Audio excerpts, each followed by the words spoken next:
Olá, direto ao ponto. Fernando, primeira parte, biografia. O que você acha importante a gente saber a seu respeito a essa altura? A essa altura do campeonato, que estamos chegando próximo às eleições do Parlamento Italiano, queria contar para você e para o internauta que está nos acompanhando, que eu milito na área de televisão pública aqui no Brasil. Eu, aqui em São Paulo, sou da TV Aberta, que é o canal 9 da NET, presido da associação estadual, que é a ACESP, Associação dos Canais Comunitários do Estado de São Paulo, e a ABCCom, que é a Associação Brasileira de Canais Comunitários. Nesse contexto de televisão, eu produzo um programa chamado Conexão Brasil-Itália, que mostra exatamente as belezas da Itália na culinária, na arte, na música, para quem é da nossa comunidade que acompanha a programação toda terça-feira, às 23 horas, na TV Aberta, o canal 9 da NET. O que você deu na cabeça de você ser candidato agora? Explica isso. Explico. Na realidade, Soninha, eu, aqui no Brasil, por conta até das relações que eu tenho com os parlamentos, por conta das TVs comunitárias, eu nunca quis me apresentar como um candidato aqui no Brasil, porque eu acredito que isso pudesse atrapalhar as relações das TVs comunitárias, tendo um candidato aqui no Brasil, seja para deputado estadual, federal ou vereador. Muito bem. Então, eu fechei um pouco esse lado da minha vida, até que, depois que eu tive minha cidadania italiana, eu sempre pensei muito em disputar o parlamento italiano. Mas principalmente quando eu passei a conviver com a Itália. Desde 2010 eu passo um período na Itália, cerca de 3 meses por ano, eu vou para a Itália e eu convivo com a política italiana, e eu comecei a ver que a política italiana é muito fechada, né? E eu comecei a ver, falei, puxa vida, tem tanta coisa que a gente pode melhorar no parlamento italiano, na política italiana, que eu falei, eu vou colocar meu nome à disposição. E aí, quando eu recebi o convite da nossa querida deputada, sua amiga que eu sei, Renata Bueno, para disputar uma cadeira para o Senado pelo parlamento italiano, eu falei, puxa, eu vou aceitar esse convite e vamos em frente para fazer as mudanças modernizantes que a Itália precisa para continuar crescendo. Agora, me explica, como assim disputar uma vaga no parlamento italiano? Ah, bem perguntado. Às vezes as pessoas não entendem isso, né? Mas eu vou dizer o seguinte, seria o equivalente a dizermos que, por exemplo, nos Estados Unidos tem lá 500 mil brasileiros. É como se você desse direito a voto, que eles já têm direito a voto para presidente da República, para deputados e senadores. E que entre aqueles 500 mil brasileiros que estão nos Estados Unidos, eles pudessem eleger um deputado ou um senador. Neste sentido, existe um projeto de emenda constitucional do senador Cristóvão Buarque que vem nesse sentido. E a Itália já tem. Ou seja, a Itália reconhece as suas comunidades no exterior, e no caso aqui da América do Sul, nós temos direito a 2 cadeiras para o Senado e 4 cadeiras para deputados federais. E, portanto, quem elege essas cadeiras são os italianos que moram aqui na América do Sul, ou os ítalo-brasileiros, ou seja, ou ítalo-argentinos, enfim, aqueles que têm a cidadania italiana além da sua cidadania de nascimento. Então, quem tem cidadania italiana no Brasil pode votar para deputado e para senador? Na Itália. Na Itália. Em Roma. A Roma. E como é que funciona isso? Bom, as pessoas, elas recebem uma cédula, votam pelo correio, o consulado manda o endereço, e aí por isso é importante manter sempre o seu cadastro em dia no consulado, porque isso é dos direitos que você tem enquanto cidadão italiano. Não é obrigatório, mas você tem o direito de poder eleger um parlamentar. Bom, recebe pelo correio, e aí quando você recebe pelo correio a cédula, são 2 cédulas separadas, uma de deputado e outra de senador. Primeiro você escolhe o partido, que seria o nosso voto de legenda, e ao lado você tem um tracinho, não é que nem aqui que você tem voto eletrônico, você tem que escrever o nome do seu candidato. Na verdade, 2, uma para... Uma correspondência com 2, a gente chama de esquerdas eleitorais, né, com 2 cédulas. Uma para deputado e uma para senador. Primeira coisa, faz o X... Sobre o partido que você no escolhe. Nosso caso é o Civica Popolare, tá, que é uma aliança de vários partidos de centro na Itália. Certo. Ao lado você tem uma linha em que você coloca o nome do seu candidato. Normalmente você vota pelo sobrenome. Então, quem vota na Renata Bueno para deputada, coloca um xizinho sobre o Civica Popolare e escreve Renata Bueno ou escreve somente Bueno. Certo. E quem vai votar em Fernando Trezza para o Senado, da mesma maneira. Então, na outra cédula, coloca um X sobre o Civica Popolare e ao lado escreve Trezza, T-R-E-Z-Z-A. Aí se escrever com um Z só? Anula. Se tiver um manchado, anula. Se tiver rasurado, anula. Se não escrever com caneta azul ou caneta preta, anula. Então tem que tomar cuidado para fazer a formalidade, Putz, o ritual do voto. parece bobagem, né? Mas e se eu me enganar ali na hora? Jurar é roubo. Não adianta, Não adianta. tipo assim, antes de eu começar a preencher, eu vou fazer uma cópia. É bom. Você puder ter a colinha, né, que existem inclusive as colinhas digitais, como tem nas eleições brasileiras, em que a pessoa recebe, né, normalmente no WhatsApp, no Facebook, uma colinha exatamente mostrando aonde colocar o X e como escrever o nome do seu candidato corretamente para não invalidar e não perder seu voto. Diga-se de passagem que apenas 1/3 do eleitorado vota nessas eleições. A gente incentiva para que as pessoas possam votar mais. Né? Mas então, recebi, preenchi. E depois? Aí você coloca uma cédula num envelope pequeno para a Câmara, outra cédula no outro envelope pequeno que já vem junto, vem no kit. Aí você vai pegar esses dois envelopes e vai colocar num envelope maior, né, uma busta, né, um envelope grande. Tudo isso já vem? Já vem e já está pré-pago pelo consulado italiano. Só colocar numa caixinha de correio. O que é a data limite, né? É 20, 21 de fevereiro. Por quê? Porque esse voto tem que chegar até dia 23, 24 no consulado para seguir para Roma, onde os votos vão ser abertos e vão ser conferidos manualmente no dia 4 de março, que é o primeiro domingo do mês. Esta, inclusive, é a data das eleições na Itália. No Brasil e nos outros países do mundo acontecem antes, que é exatamente para você ter tempo de votar e mandar o voto para Roma. Certo. Se eu sou cidadã italiana e não recebi as cédulas... Tem que ir para o consulado. Então, por exemplo, você não recebeu porque pode ter extraviado, não recebeu porque o endereço pode não estar correto, etc, etc, etc. Qual que é o procedimento correto? Vai até o consulado, no caso de quem está em São Paulo, fica na Avenida Paulista, o consulado, esquina com a Padre João Manuel, e aí vai lá para reclamar. Eu não recebi, esses votos têm rastreabilidade, ou seja, eles têm aquele... não é color bar, aquelas barras de rastreabilidade, sim, né? Sim. Código de barra. Código de barra, exatamente. Então aí você tem lá o código de barras, e aí o que eles fazem? Eles vão ver pelo seu nome qual é o seu voto e vão anular aquele voto para ele não poder ser usado por outra pessoa, e eles emitem um novo voto no consulado e você vota na hora. Então se a cédula chegar na minha casa, mas digamos que meu nome saiu errado lá, em vez de Sônia Francine... Não tem problema. Se eles escreveram meu nome errado, tudo bem, mas está ali o código de barra porque certinho. O voto é secreto. Né? Então o que acontece? Você não vai ter que assinar o seu voto, não vai ter que identificar o seu voto. Na realidade, esse voto ele vai dentro do envelope e esse é o processo eleitoral. E quando você abre, se você tem essa assinatura, o nome, coisa parecida, você pode identificar o voto. E aí o processo é feito para você não identificar o voto. O que você queria saber também, William? Que os cidadãos brasileiros, ítalo-brasileiros que moram aqui e lá podem votar no candidato Não, daqui? na verdade só quem mora na circunscrição da América Meridional, ou seja, só quem mora na América do Sul.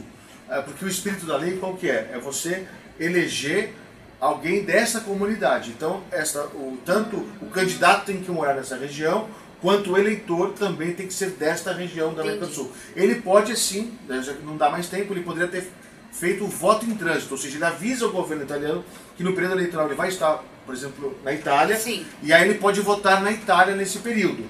Mas esse período já passou, porque era para você ter avisado o governo até dezembro do ano passado. Agora, se eu sou cidadã italiana, moro em São Paulo, mas estou em Porto Alegre nesse período, tem como fazer?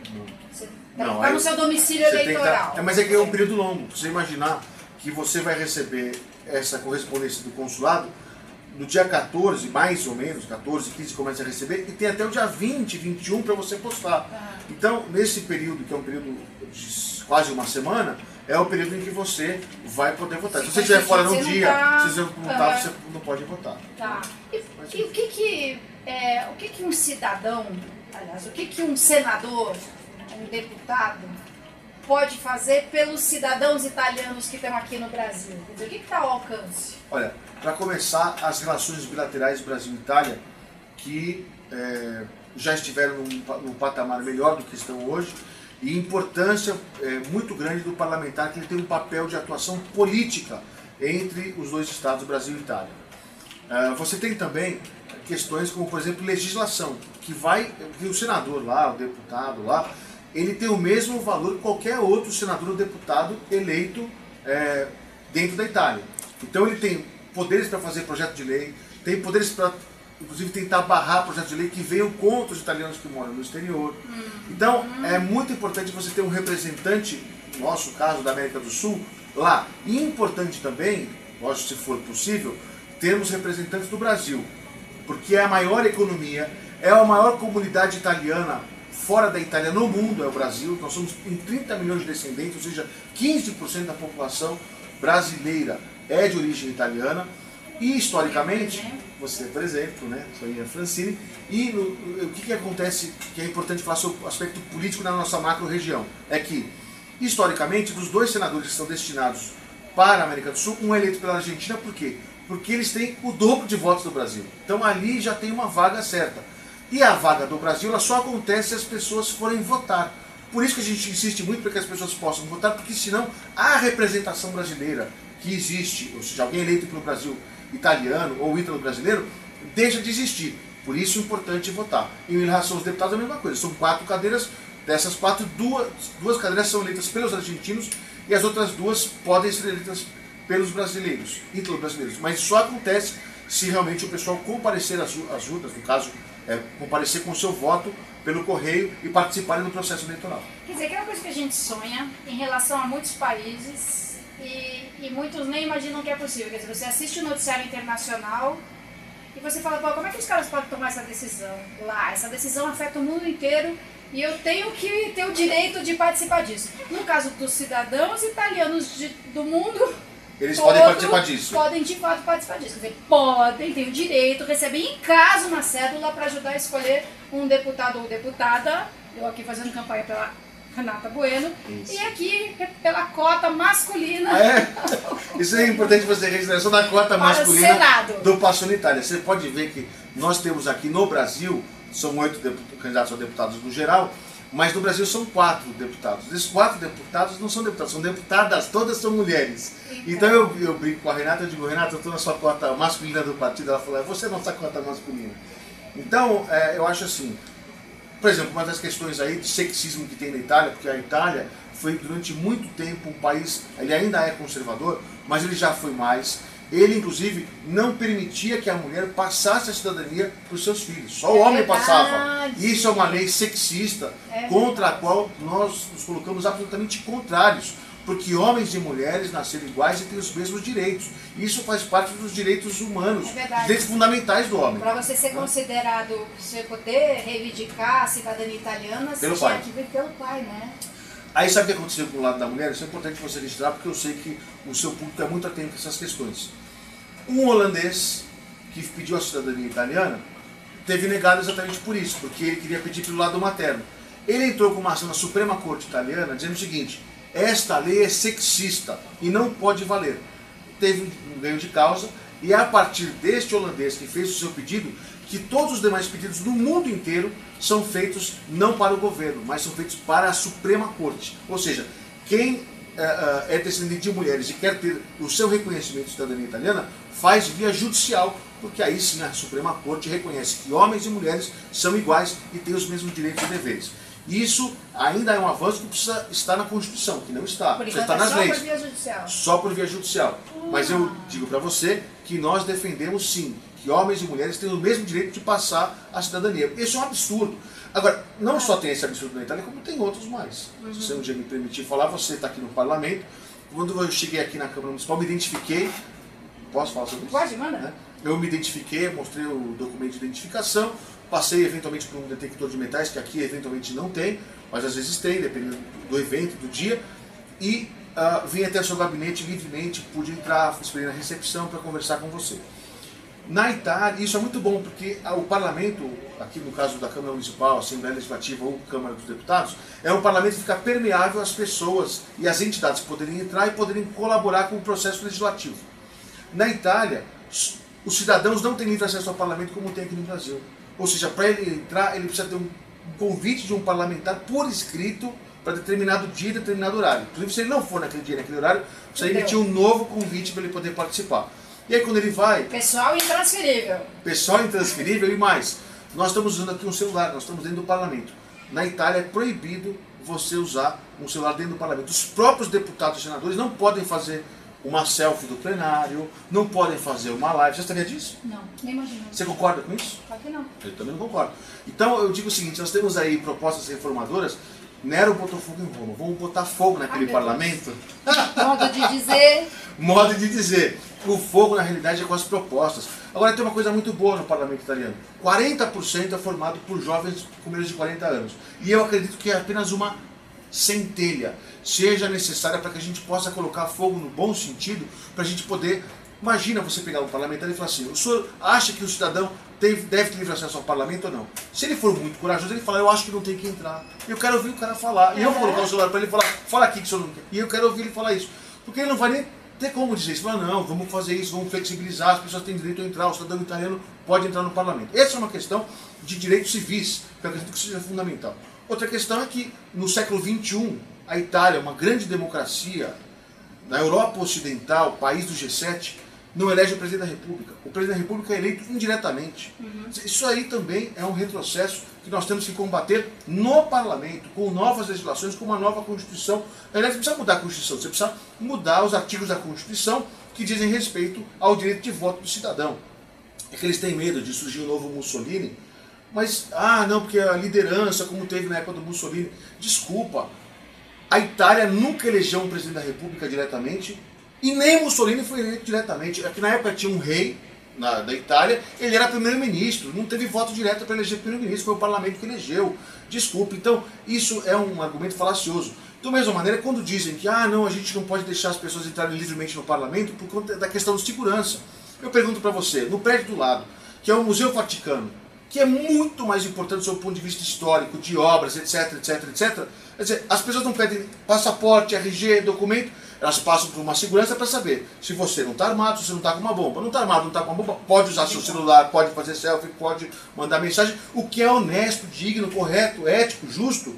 E nós queremos levar essa ética, essa correção, essa questão ética para o parlamento italiano. Muito bom, imagina o cara blogando, postando. Você precisa mudar para lá para ser senador, ou tem um equilíbrio? Sim, 3 semanas lá e uma aqui.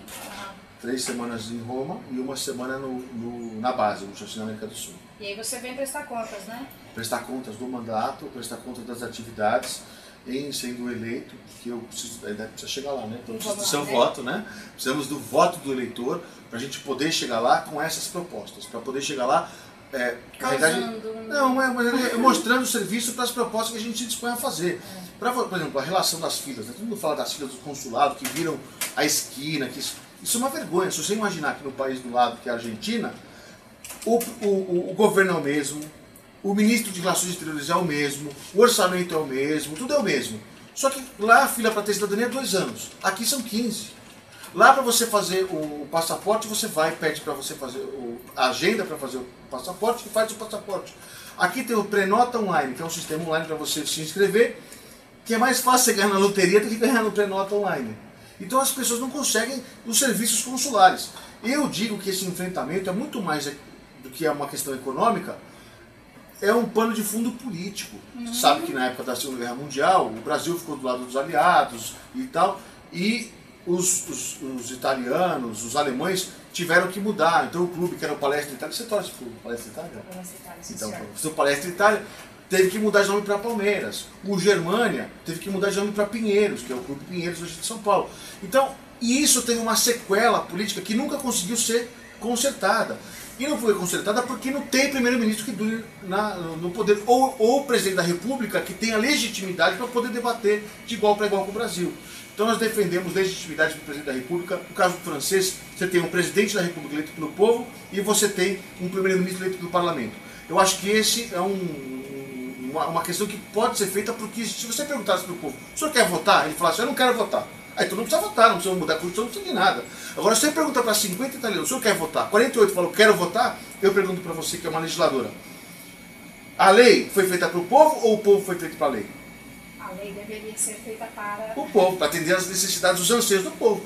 Então, vamos mudar a lei. Então, agora, como é que você faz para mudar a lei? Você tem que ter coragem para falar, vamos mudar a lei. E, infelizmente, a gente não tem pessoas que têm essa disponibilidade. E eu me disponho a mudar a lei para que o cidadão possa votar para presidente direta e livremente, para que o acesso ao parlamento seja garantido, para que as filas dos consulados não sejam enfrentadas apenas com alguns euros, mas sejam enfrentadas com uma questão política que tem um pano de fundo, etc, etc, etc. Olha o que a gente está arrumando para eles. Arrumando para a cabeça do parlamento italiano.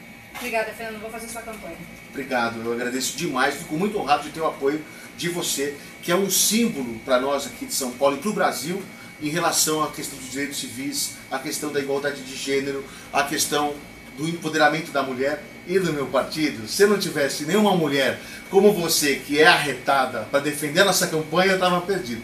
Agora, com você, eu fico muito honrado. Pelo menos uma já tem. E vamos a Roma. Eu tenho você e tem a Renata. Isso. Renata Bueno também é muito preparada para exercer o cargo de parlamentar na Itália. E vamos estar juntos aí. Renata Bueno para deputada e Trezza para senador. Obrigado, uma alegria, trabalho. uma honra, valeu.